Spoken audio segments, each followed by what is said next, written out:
what would you tell guys if they basically are lost when it comes to women?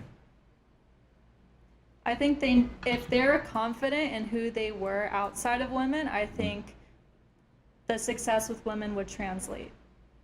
Because men need to have a purpose beyond women. And I think a lot, like the 40% of guys who don't have families or they also lack purpose. Do you think those 40% of guys are humble? Humble? Yeah. I don't know what they have to be humble about. Exactly. That's good. What I mean by that is the people at the top of the food chain, do you think they're humble or do they have egos? They usually have an ego. An ego is what carries their confidence to be at the top of the food chain. But some people have that ego because they earned it, okay? Some people have that. The problem with society today, and I swear to God, it kills me.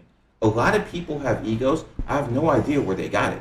I mean, you think they went to the store and paid for one. Like, where are these receipts coming from? Okay, so that's what I don't understand. A lot of people have egos in the world. They have not accomplished anything. Hell, you can't even get a girl not to cheat on you, dog. Yeah.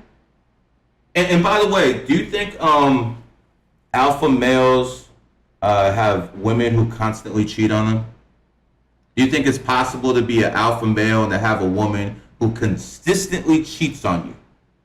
No. Not usually, no. No. No. So again, you know, I've heard a lot of shows about women and how they're getting trashed on every the whatever podcast or Fresh and Fit. They basically bring broads on with 90 IQ levels, you know, and who probably tits way more than their IQs, and they're basically on there getting trashed. And again, women who have, you know, kids out of wedlock who are whoring around, yeah, I get it.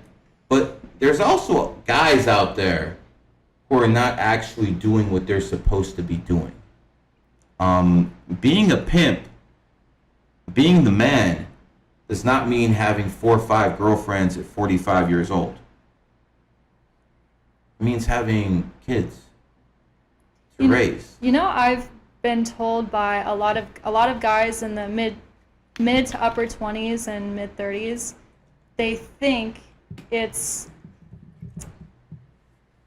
they feel almighty for having multiple women. Like, that is a very common ideology that's present right now. I think it's always been present. I guess social media makes it seem more present. I think it's always been present. Uh-huh. I think most guys have always been pigs. I think society started cracking when the women started doing the same thing. I think that's when society, it didn't matter if guys were always pigs, because if women didn't do anything, the guys didn't even have the opportunity to do it. That's why in some cases they have in Sharia law, because they say men are weak to the flesh, and they have women covered up in burqa. I'm being dead serious. This is why they do it. It's so hot here, though. Of course. And think about how hot it is in Iran. They have them in full hijabs I always in think Iran. about it, how they wear those. And they're usually black too. It's like, God damn. Listen, I'm not saying that's the way. I'm just telling you guys that is what it is. Guys have always been weak to the flesh, at least most of them.